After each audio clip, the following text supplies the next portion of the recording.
नमस्कार। जय राधे राधे श्याम राधे राधे। जय वृंदावन बिहारी लाल की जय, कृष्ण कन्हैया लाल की जय, बांके बिहारी लाल की जय, जय राधा श्याम सुंदर लाल की जय। जय राधे राधे श्याम राधे राधे। চৌরিদা ভক্তবৃন্দগণ সকলের চরণে রইল শত সহস্র কোটি প্রণাম। বড়দের প্রতি রইল শ্রদ্ধা ভালোবাসা, ছোটদের প্রতি রইল স্নেহ ভালোবাসা। আমার সমস্ত সাধু গুরু বৈষ্ণব ভাগবত ভক্ত ভগবানের চরণে রইল শত সহস্র কোটি প্রণাম শ্রদ্ধা ভালোবাসা। আমার গৌর গোবিন্দ রাধা গোবিন্দের চরণে রইল শত সহস্র কোটি প্রণাম শ্রদ্ধা ভক্তি শ্রদ্ধা ভালোবাসা। जय राधे राधे श्याम राधे राधे। जय वृंदावन बिहारी लाल की जय, कृष्ण कन्हैया लाल की जय, बांके बिहारी लाल की जय, जय राधा श्याम सुंदर लाल की जय। जय राधे राधे श्याम राधे राधे। अज्ञानतिमिरान्धस्य ज्ञानाञ्जनशलाकाय चक्षुरुन्मीलितं येन तस्मै श्रीगुरवे नमः। हे कृष्ण करुणा सिन्धु दीनबन्धु जगत्पते गोपेश गोपिकान्त राधाकान्त नमस्तुते। तप्त काञ्चनां गौरङ्गीं रङ्गिणीं प्रमदकृतिं वृषभानुसुतं वन्दे बृन्दावनविलासिनीं।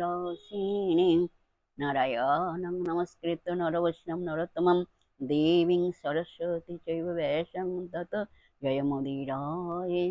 गुरवे गौरचन्द्राय राधिकायै तदालये कृष्णाय कृष्णभक्ताय तद्भक्ताय नमो नमः। जय राधे राधे श्याम राधे राधे। আজকের এখন আলোচ্য বিষয় হলো মহাভারতের বিদুর চরিত্র সম্বন্ধে আমরা আলোচনা করব। মহাভারতের বিদুর চরিত্র, আলোচ্য বিষয় হলো মহাভারতের বিদুর চরিত্র। আসুন আমরা মহাভারতের বিদুর চরিত্র সম্বন্ধে শ্রবণ করি। রাধে রাধে। এর আগে একদিন এই বিদুর চরিত্র সম্বন্ধে আলোচনা করা হয়ে গেছে, একটু বড় অধ্যায় তো ওই জন্য। তো যাই হোক, তার পরবর্তী অংশ থেকে এখন আলোচনা করা হচ্ছে। প্রাজ্ঞ বিদুর তাঁর চারিত্রিক দৃঢ়তার জন্য ধৃতরাষ্ট্রের কাছে বেশ কিছুটা সম্মান পেতেন। যদিও তিনি চিরদিন স্পষ্ট বক্তা এবং পাণ্ডবগণের শুভার্থী, তবুও রাজা রাজকার্যের প্রয়োজনে তাঁর পরামর্শ গ্রহণ করতেন। দ্রৌপদীর বিয়ের পর ধৃতরাষ্ট্র বিদুরকে দ্রুপদপুরীতে পাঠান পাণ্ডবগণকে হস্তিনাপুরে আনার জন্য। যুধিষ্ঠিরের রাজস্ব যজ্ঞে তিনি ব্যয় বিভাগের দায়িত্ব পালন করেন। দুর্যোধন ও ধৃতরাষ্ট্রের অধার্মিক ক্রিয়াকলাপকে সর্বদা স্পষ্টভাবে সমালোচনা করতেন বিদুর। তথাপি ধৃতরাষ্ট্র বিদুরের সঙ্গে পরামর্শ করতেন। দ্রুত ক্রীড়ার পূর্বে বিদুরের সঙ্গে ধৃতরাষ্ট্রের ওই বিষয়ে আলোচনায় বিদুর দৃঢ়ভাবে এই ক্রীড়ার কুফল বর্ণনা করেন। সাময়িকভাবে ধৃতরাষ্ট্র তাঁর উপদেশে প্রভাবিত হয়ে পুত্রকে বলেন, পুত্র বিদুর আমাদের কখনো অহিতের কথা বলেননি, তাঁর বাক্য আমি পরম হিতকর মনে করি। বিদুর আমাদের বংশে এক প্রধান ব্যক্তি বলে স্বীকৃত, তুমি তাঁর উপদেশ মান্য করো। মহাজ্ঞানী বিদুর বৃহস্পতির ন্যায় রাজধর্ম ও নীতিজ্ঞানে অভিজ্ঞ। স্বয়ং বেদব্যাস তাঁকে মহাবুদ্ধিশালী, মহাযোগী এবং মহাত্মা বলে অভিহিত করেন। তিনি দেবগুরু বৃহস্পতি ও দৈত্যগুরু শুক্রাচার্য থেকেও প্রজ্ঞাবান। দুর্যোধনের চাপে ধৃতরাষ্ট্র তাঁর মত পরিবর্তন করেন। দুর্যোধনের চাপে ধৃতরাষ্ট্র তাঁর মত পরিবর্তন করেন। বিদুরকে আদেশ দেন দ্রুত ক্রীড়ায় যুধিষ্ঠিরকে আহ্বান করার জন্য। সেই আদেশের ফল যে কুফল হবে বিদুর তা পুনরায় আলোচনা করেন। তথাপি রাজ আদেশে বাধ্য হয়ে ইন্দ্রপ্রস্থে যান যুধিষ্ঠিরকে আহ্বান করার জন্য। পাশা খেলা বিষয়ে যুধিষ্ঠিরের প্রশ্নে বিদুর এর নিন্দা করেন। আশ্চর্য বিদুরের প্রজ্ঞাচক্ষু। প্রথম থেকে তিনি এই দ্রুত ক্রীড়ার ভয়ঙ্কর কুফল দেখেছেন এবং সাধ্যমতো প্রতিবাদ করেছেন।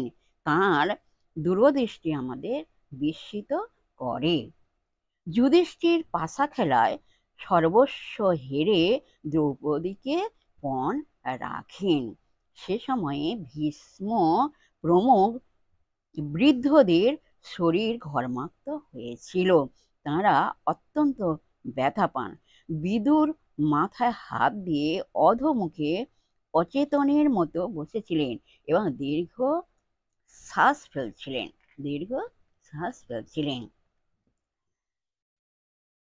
শেষ পণে দ্রৌপদীকেও হারালেন যুধিষ্ঠির। দুর্যোধনের ধৃষ্টতা দেখে আমরা অবাক হই। তিনি মহামতি প্রাজ্ঞ বিদুরকে আদেশ দিলেন দ্রৌপদীকে সভায় আনার জন্য। তখন বিদুর বলেন, মূর্খ, তোমার মতো লোকই এই কথা বলতে পারে। তোমার বিনাশ আসন্ন।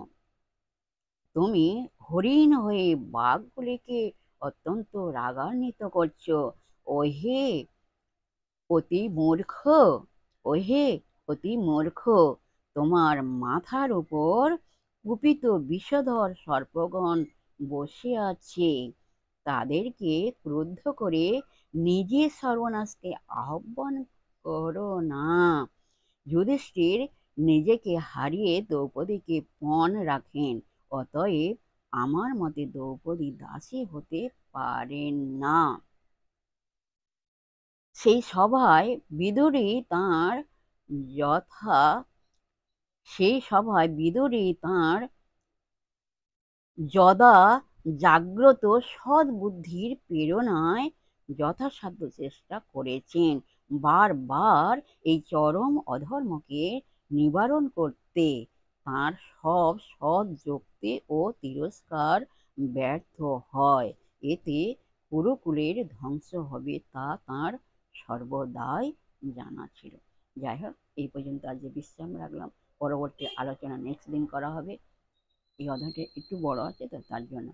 যাই হোক, বিশ্বের সহৃদয় ভক্তবৃন্দের প্রত্যেকের উদ্দেশ্যে বলছে, সবাই সুখে থাকবেন, শান্তিতে থাকবেন, আনন্দে থাকবেন। এক সেকেন্ডও নিরানন্দে থাকবেন না, সদা সর্বদাই আনন্দে থাকবেন। আর নিজ নিজ পিতামাতাকে দেখবেন তাদের দুঃখ কষ্ট না হয়, সেদিকে লক্ষ্য রাখবেন। আসুন আমরা এখন মহান অভিমানী পর্ব শেষ করি। মনকে কাদা তারের মতো নরম করে, শেষের মধ্যে সরল করি, মনের মধ্যে অহংকার ত্যাগ করে আসুন আমরা এখন রাধা নাম কীর্তন করি। জয় রাধে, জয় রাধে, রাধে শ্যাম, রাধে রাধে, রাধে রাধে। এক সেকেন্ডও কেউ নিরানন্দে থাকবে না, সদা সর্বদাই আনন্দে থাকবেন। রাধে রাধে।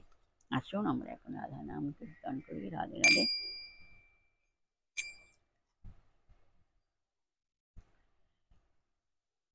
কুসুম শয়নে মিলিত নয়নে উলসিত অরবিন্দ। কুসুম শয়নে মিলিত নয়নে উলসিত অরবিন্দ। শ্যাম সোহাগিনী করে ঘুমায়লি, চাঁদের উপরে চাঁদ। শ্যাম সোহাগিনী করে ঘুমায়লি, চাঁদের উপরে চাঁদ। কুসুম শয়নে মিলিত নয়নে উলসিত অরবিন্দ। শ্যাম সোহাগিনী